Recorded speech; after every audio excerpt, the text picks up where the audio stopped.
नमस्कार दोस्तों, किस्से का हिस्सा में एक बार फिर से आपका स्वागत है।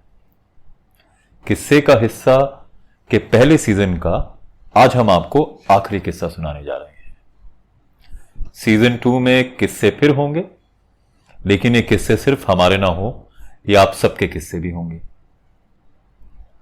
सीजन 2 में अशोक का किस्सा होगा, रमेश का किस्सा होगा, खुशबू का किस्सा होगा, अनिल का किस्सा होगा, जाकिर का किस्सा होगा, आपके शहर का किस्सा होगा, आपसे जुड़ी किसी घटना का किस्सा होगा और साथ मिल हम किस्सों का सफर यूं ही जारी रखेंगे।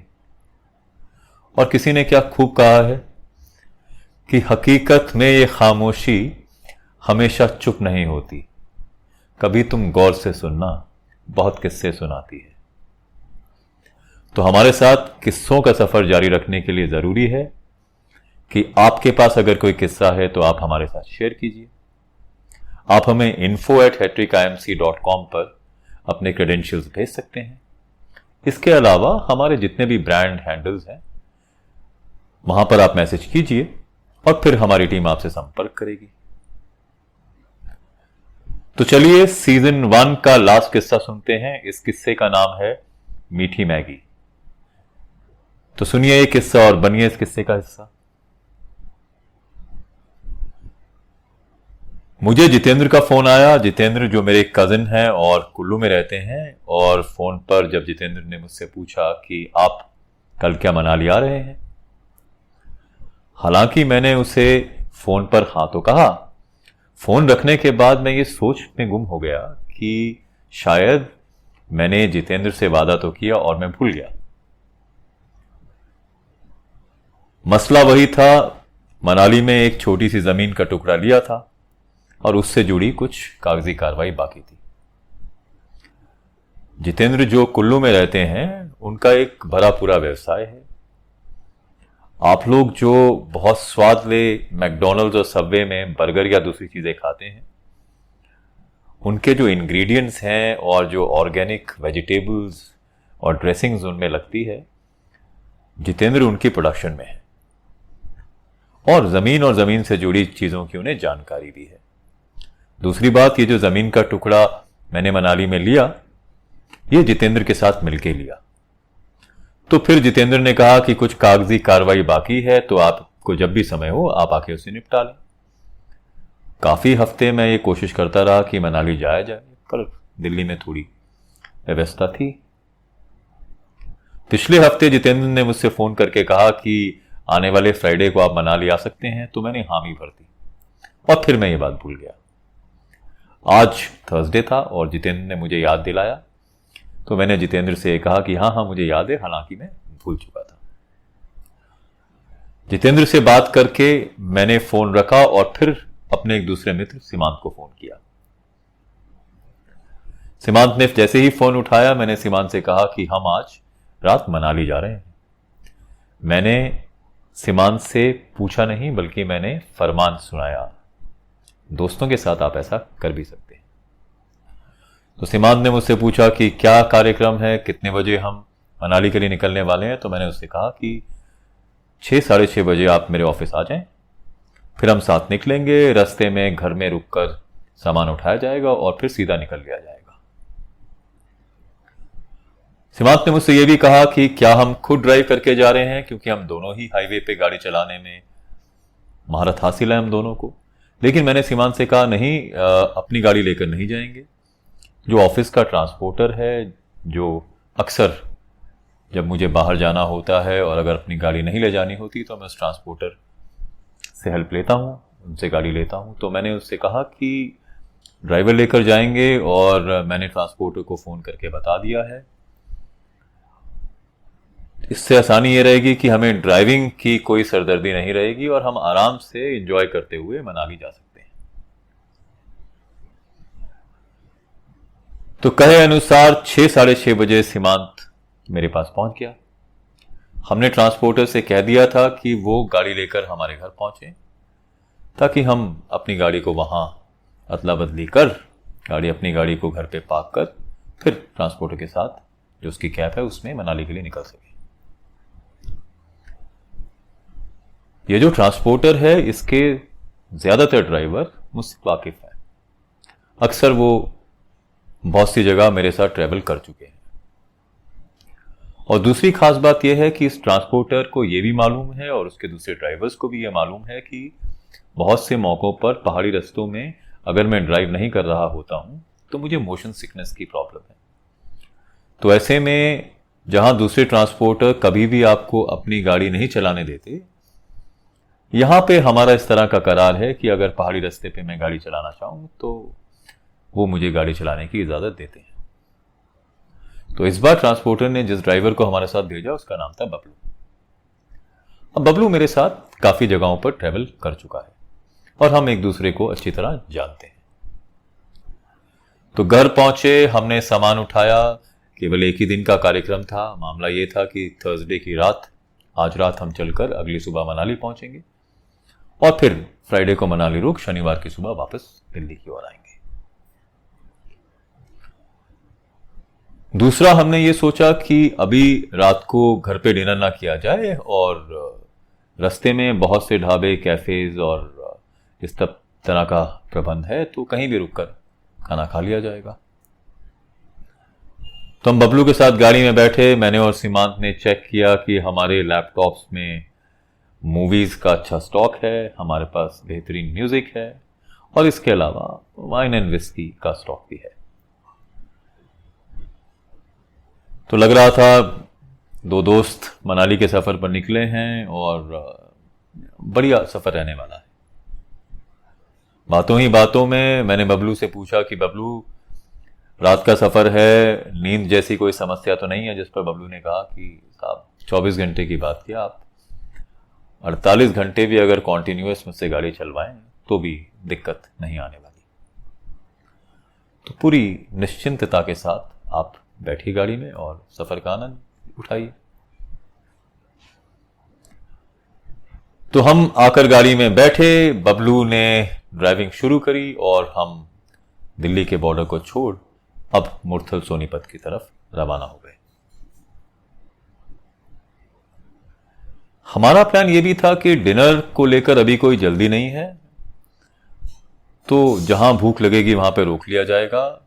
लेकिन मुरथल के पास पहुंचने से कुछ देर पहले बबलू ने हमारे इरादों को शायद भांप लिया और हमसे कहा कि साहब, आप लोगों का जो भी कार्यक्रम हो वो ठीक है, लेकिन मुझे अभी भूख लग रही है और मैं चाहता हूं कि मैं खाना खा लूं ताकि फिर रास्ते में कहीं मुझे रोकना ना पड़े या किसी तरह की कोई दिक्कत हो ना।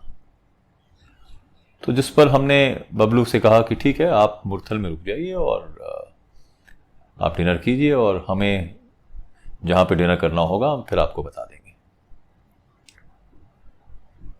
तो अपनी चिर परिचित जगह पर बबलू ने गाड़ी को रोका और बबलू डिनर के लिए उतरकर गाड़ी से ढाबे की ओर चले गए। इस बीच मैं और सीमांत अभी वाइन शुरू की जाए, कोई मूवी देखी जाए, इस सब पर सोच विचार ही कर रहे थे कि फिर हमने सोचा कि कुछ हल्का फुल्का खा लिया जाए ताकि फिर रास्ते में आगे कहाँ रुकना है, कैसे रुकना है, इस सब की चिंता नहीं रहेगी। और अब गाड़ी रुकी गई है तो चलिए हम भी इस मौके का फायदा उठाएं। तो बबलू ने अपना लेविश डिनर और हमने हल्के फुल्के स्नैकिंग के साथ मुरथल में डिनर का कार्यक्रम किया और आकर फिर से गाड़ी में बैठ गए। गाड़ी में बैठकर अभी हमें कुल 5 या 10 मिनट हुए थे और बबलू गाड़ी चला रहे थे कि अचानक बबलू ने गाड़ी को रोका। इससे पहले कि हम कोई प्रश्न पूछते, बबलू ने सर घुमाकर हमारी तरफ कहा कि साहब, मुझे नींद आ रही है और क्योंकि अभी अभी खाना खाया है तो नींद बहुत जोर से आ रही है। तो सीमांत ने झट से कहा कि बबलू, तुमने तो कहा था कि 24 घंटे क्या 48 घंटे गाड़ी चलवा लो, फिर भी नींद नहीं आने वाली। तो बबलू ने कहा कि साहब, पिछले 2 दिन से मैं लगातार टूर पे था, गाड़ी चला रहा था, इसलिए अब नींद आ रही है। तो मैंने सीमांत की तरफ हंसते हुए कहा, देखते हुए हंसते हुए कहा कि देखिए, टेक्निकली तो बबलू जो है वो ठीक कह रहे हैं, 48 घंटे हो चुके हैं। तो फिर मैंने सीमांत की तरफ और सीमांत ने मेरी तरफ देखा और पूछा कि कौन ड्राइव करेगा। तो सीमांत ने कहा कि ऐसा है कि तुम पहले ड्राइव करो, बाद में मैं ड्राइव कर लूंगा। तो जिस पर मैंने अपना तुर्रा छोड़ते हुए कहा कि सीमांत, 1 घंटा पहले तुम ड्राइव करो और 1 घंटे के बाद मैं ड्राइव करूंगा।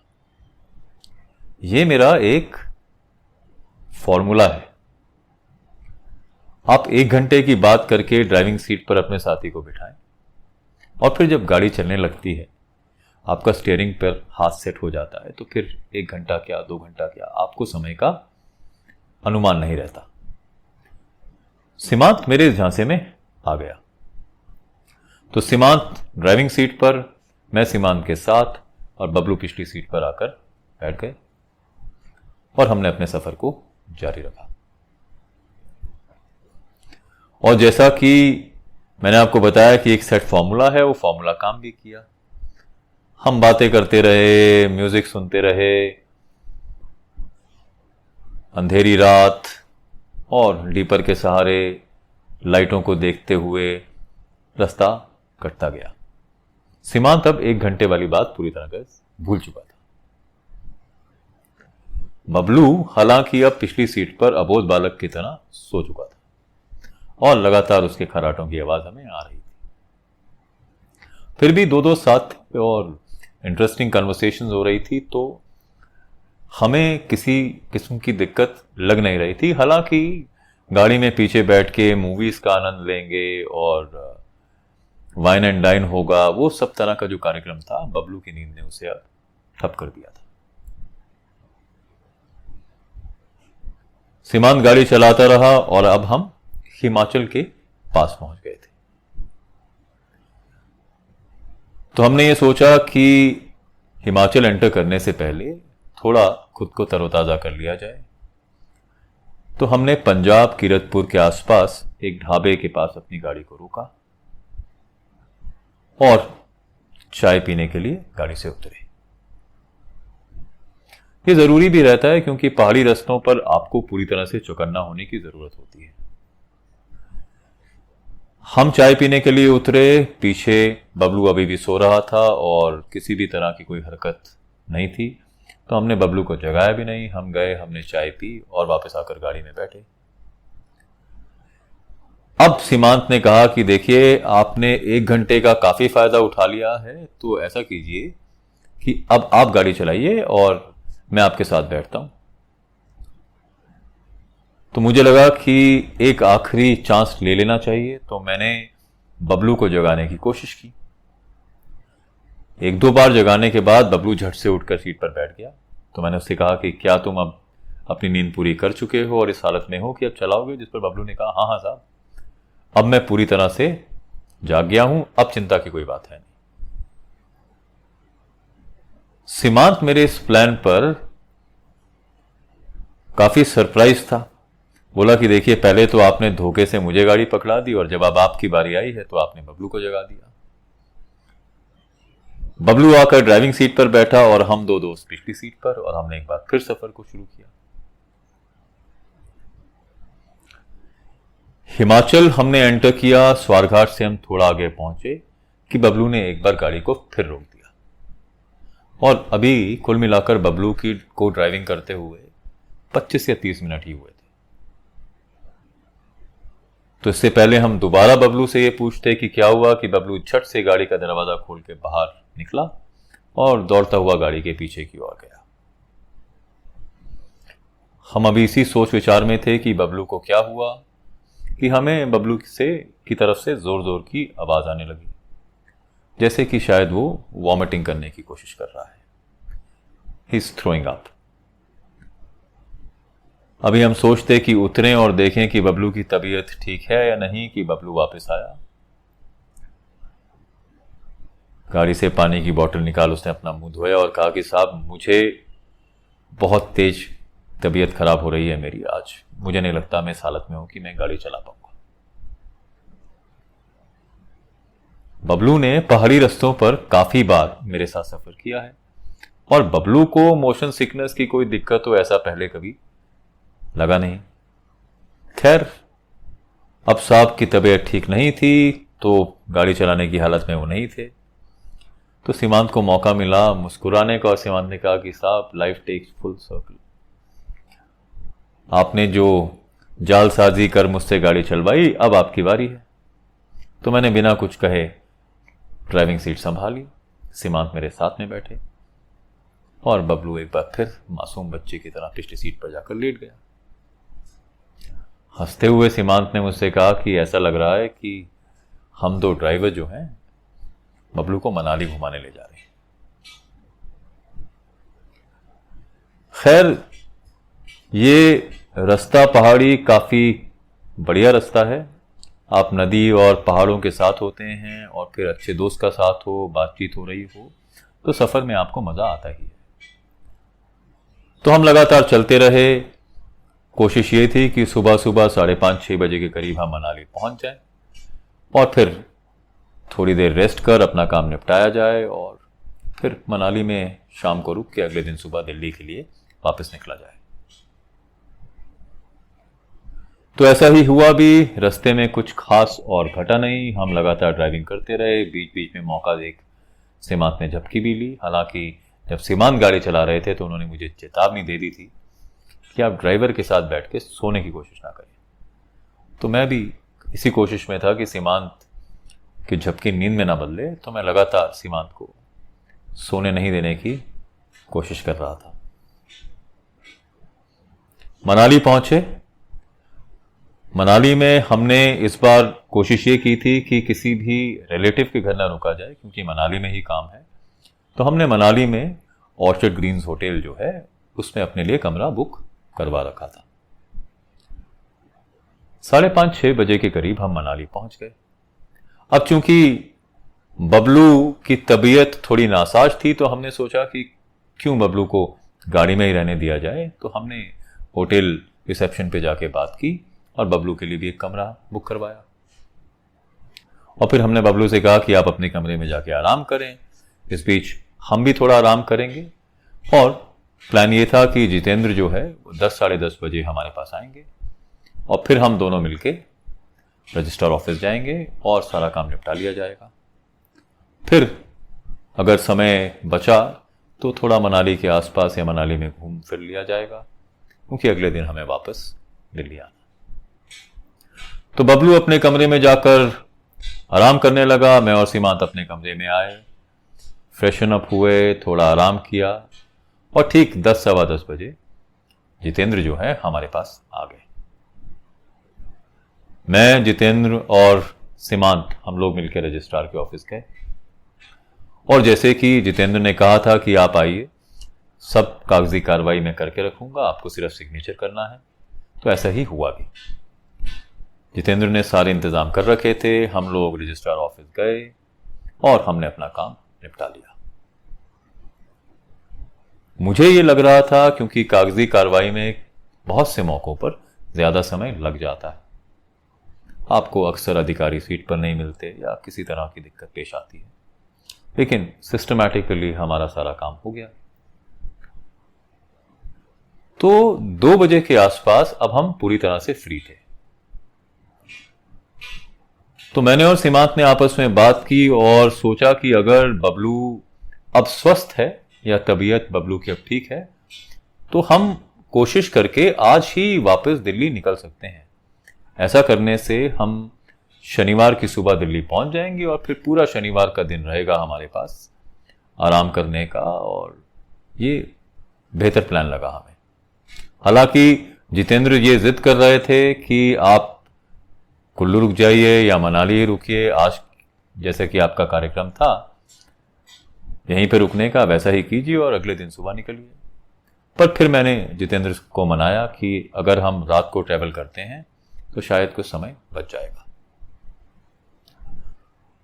तो हमने मनाली में कुछ समय और बिताया, मार्केट को हल्का फुल्का घूमा, वापस होटल पहुंचे और बबलू से तफ्तीश की। तो मालूम पड़ा कि बबलू साहब अब एकदम स्वस्थ हो, मुस्कुराते हुए अपने कमरे में आराम से लेटे हैं।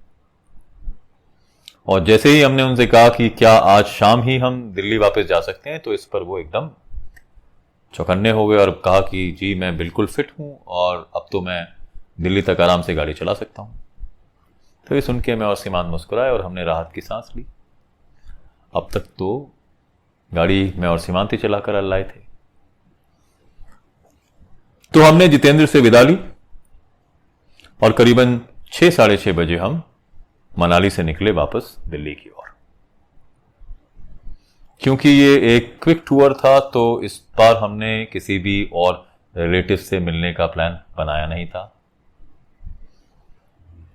तो हम सीधे निकले और लेफ्ट बैंक से हालांकि होते हुए मनाली की और मनाली से कुल्लू की ओर चल पड़े। फिलहाल गाड़ी बबलू चला रहा था और हमें ऐसा लग रहा था कि चलिए साहब, अब कम से कम जो प्लान आती बार का था दिल्ली से मनाली, अब मनाली से दिल्ली जाते समय वैसा किया जाएगा, सफर को एंजॉय किया जाएगा। आप मनाली से होकर कुल्लू पहुंचते हैं, कुल्लू से भुंतर, भुंतर से आप पौठ आते हैं और उसके बाद एक बहुत ही खूबसूरत स्टॉप है बीच में जिसे कहते हैं पंडू। यहां पर डैम है, पंडो डैम। यहां नदी को रोककर एक डैम बनाया गया है, ब्यास नदी को रोककर। हालांकि इस ब्रिज पर ना तो आप गाड़ी को रोक सकते हैं और ना ही किसी तरह का फोटोग्राफ ले सकते हैं, ये वर्जित क्षेत्र है। पंडो जब तक हम पहुंचे तो इस समय 8, 8:30, 8:45 का समय हो चला था। पंडो ब्रिज हमने जैसे ही क्रॉस किया तो हमने देखा कि सड़क के एक परिवार खड़ा है, हस्बैंड वाइफ और शायद वाइफ की गोदी में छोटा बच्चा है और वो हाथ दे रहे हैं हमें रुकने के लिए।